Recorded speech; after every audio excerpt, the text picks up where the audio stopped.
Мен келінімді алғаш көрген күнді ешқашан ұмытпаймын. Сол күннен ақ бірдеңе дұрыс еместей көрінді. Есік ашылып, төрлетіп кіргізгенімізде басын сәл ғана изеп қойды да, көзімді бір ретте тура көрмеді. Жай ұялып тұрған шығар деп ойладым. Бірақ жүріс-тұрысы, қимылы біртүрлі, тым сақ, тым есеппен жасалғандай болды. Не десем екен? Адам біреуді алғаш көргенде ақ ішкі түйсігі шым ете қалады ғой. Дәл солай. Мына жерде бір гәп бар деген ой ішіме қонақтап алды да, содан бері кетпей қойды. Күйеуіме айттым сол кезде. Ей, мына қызым жүрісінде бір жаттық бар, көрдің бе? Ол болса, қойсаң Айман, параноя шығар деп күлді. Мен үндемедім, бірақ ішім пысымады. Қыздардың талайын көрдік қой, айналайын.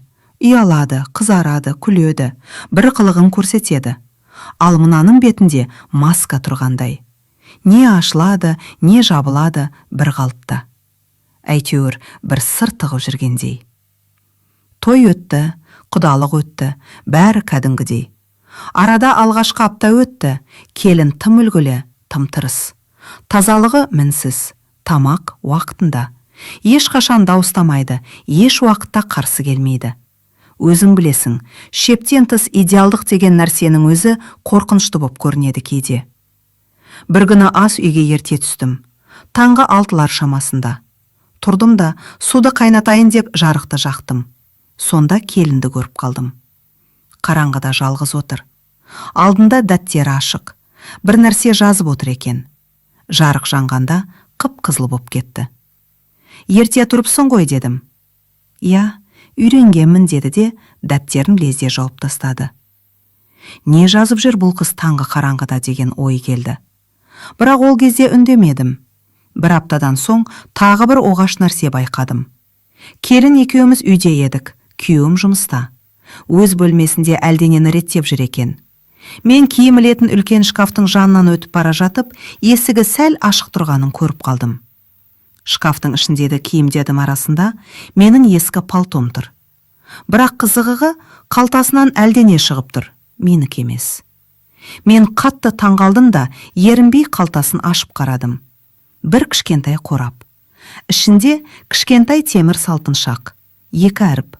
А, Ж. Менің атым Айман Жүніс қызы. Бірақ мәселе онда емес. Менде ондай салтыншақ ешқашан болмаған. Келін дәл сол кезде кіріп келді. Мама, сізге бірдеме керек бе еді деді, даусы салқын. Мен салтыншақты қалтама тығып жібердім де. Жай өтем деп едім дедім де шығып кеттім. Ол маған ұзақ қарады, алғаш рет. Бірақ сол көзқарас, бір түрлі өткір, есептеген, бақылаған көзқарас еді.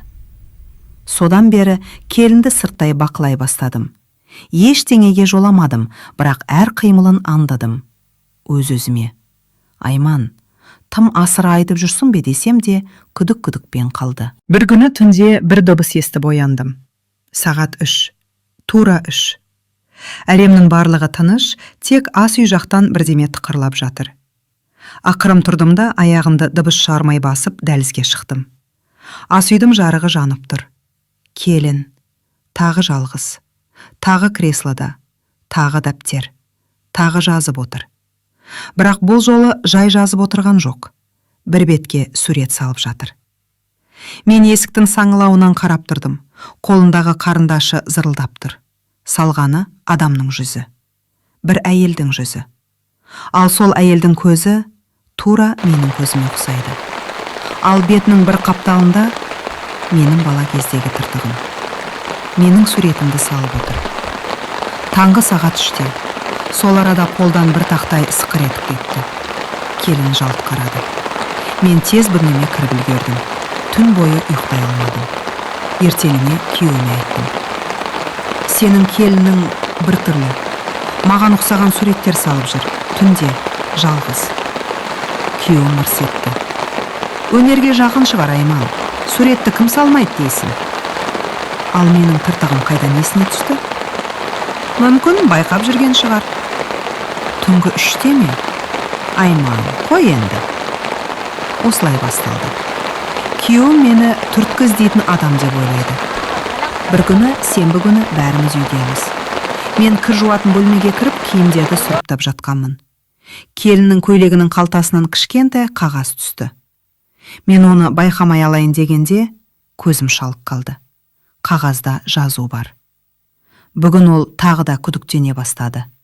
Жоспарды жеделдету керек. Жүрегім тоқтап қала жаздады.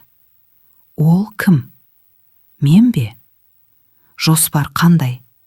Жеделдету неге? Сол сәтте дәліз жақтағы аяқ дыбысын естідім. Қағазды лезде жеңінің ішіне тығып жібердім. Келін кіріп келді. Менің көйлегімді алып жатырсыз ба? Деді жай ғана. Бірақ дауысы жылулығы жоқ. Бақылаушының дауысы. Мен жымиып, «Иә, кірлерді бөліп жатырмын» дедім. Ол басын изеді де шығып кетті. Қолым дірілдеп тұрды. Қағазды кешке күйеуіме көрсеттім. Ол бір сәтке ғана ойланды да. «Айман, бұл бір тізімнің жыртылған бөлігі шығар. Немесе бір кітаптан алынған жол. Қорқатындай не бар?» Мен айқайладым. «Сен мені тыңдамайсың. Бұл қызда бір нәрсе бар. Бәрін бақылайды. Құпия дәптері бар. Түнде менің суретімді салады. Қалтасына менің аты жөнім жазылған белгі тыққан. Қағазда жоспар деген сөз бар». Ол басын шайқады да. «Мүмкін сен шаршаған шығарсың. Сен соңғы кезде тым сезімтал боп жүрсің». Содан кейін ештеңе демедім. Бірақ түнімен ойымнан бір сұрақ кетпеді. Мен шын мәнінде асыра айтып жүрмін бе? Әлде шынымен де бұл қыз бірдеңе жоспарлап жүрме? Келесі күндері оны тағы байқадым. Телефонмен біреуге хабарлама жазып отыр екен. Қасында үнсіз тұрдым. Ол байқамай қалды. Экранның бұрышында бір жол тұр. Бүгін шешіледі.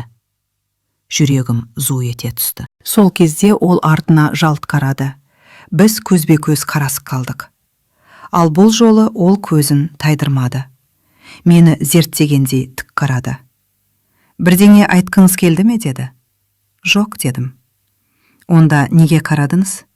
«Жай...» «Маған сенбей жүрсіз ғой». Дауысы тым тыныш, бірақ соғұрлым қорқынышты. Мен үндемедім. Ол да үндемеді. Әлгі салқын көздермен ұзақ қарады да бөлмесіне кіріп кетті. Сол түні ұйықтамадым. Келесі таң шешуші күн сияқты болды. Үйде тыныштық. Күйеуім жұмыста. Мен ас үйде шай қойып тұрғанмын. Келін жымиып келді. «Мама, сізбен сөйлессем бола ма?» деді. Менің жүрегім тағы бір аласұрды. «Айтыңыз». «Сіз мен туралы көп ойлайтын сияқтысыз. Мен не дерімді білмей қалдым». «Неге?» дедім. «Сіз мені бақылап жүрсіз. Қалталарымды қарайсыз. Түнде қарап тұрасыз. Телефондағы сөздерді аңдисыз. Менің денем мұздап кетті». «Жоқ, мен...» «Уайымдамаңыз, бәрі жақында түсінікті болады» деді де қалтасынан бір қорап шығарды. Кішкентай әдемі қорап. Мен шегіне бердім. Ол қорапты үстелге қойды да, «Мен сізге бергім келген нәрсе бар» деді. «Не?» «Қорқпаңыз, бұл сыйлық». Менің тізем дірілдеп кетті. «Неге?» «Өйткені сіздің туған күніңіз бүгін. Мен қатып қалдым». Өзін өзі ұстай алмай, «Менің туған күнім ертең ғой» деп жібердім. Ол жымиып, «Иә, бірақ біз ертең ауылға кеткенше бүгін алдын ала берейін» дедім. Қорапты аштым. Ішінде дәл баяғы салпыншақ. А, Ж. Мен аң-таңмын. Бұл не? Сіз жас кезде жақсы көрген салпыншақ екен. Әжеңіз сыйлаған. Сіз оны жоғалтып алғансыз. Мен күйеуімізден сұрадым. Ол айтты. Мен дәл сондайын жасап бергім келді. Әріптерімізді де қойдырттым. Мен аңырып тұрып қалдым. Ал түнде салған суреттер ше? Сізге портрет жасап жүрмін. Үйге іліп қоямын деп ойлағанмын. Ал қағаздағы сөздер? Ол курстағы тапсырма, психология сабағы. Персонаж ойлап тауып, оның атынан күнделік жазу. Сіз оны кездейсоқ тауып алғансыз. Мен жерге қарай бердім. қатты ұялып кеттім. Сол сәтте ол ақырын ғана: «Мен сізге жақын болғым келді, бірақ сіз мені ұнатпай жүрсіз деп ойладым» деді. Сонда ғана түсіндім. Мен өз күдігіме өзім тұншығыппын. Кешке күйеуім үйге келгенде, мен екеуінің алдында өзімді кінәлі сезіндім. Келін тыныш қана тамақ әзірлеген күйі: «Мама енді маған сенеді» деп жымиып қойды. Ал мен өзіме сенбедім. Келіннің көздеріне қарадым. Расымен таза, түсінікті көздер. Мен ғана бәрін бұрмалап жүрген сияқтымын. Алайда түнде ұйықтар алдында бөлмеме кіріп, келін берген салпыншақты қолыма алдым. Жарыққа қаратып тұрып, оның артына ойымышпен жазылған кішкентай жазуды көрдім. Жоспар бойынша бәрі дұрыс. Қолымнан салпыншақ түсіп кете жаздады. Жүрегім тағы дір етті. Бұл жазуды ол неге жасатты? Кездейсоқ па? Әлде? Мен әлі білмеймін. Бірақ бір нәрсені анық сеземін. Мен күдіктенген сол алғашқы түйсік әлі сөніп кеткен жоқ. Және мен келіннің қандай сыр жасырып жүргенін әлі де ашқан жоқпын.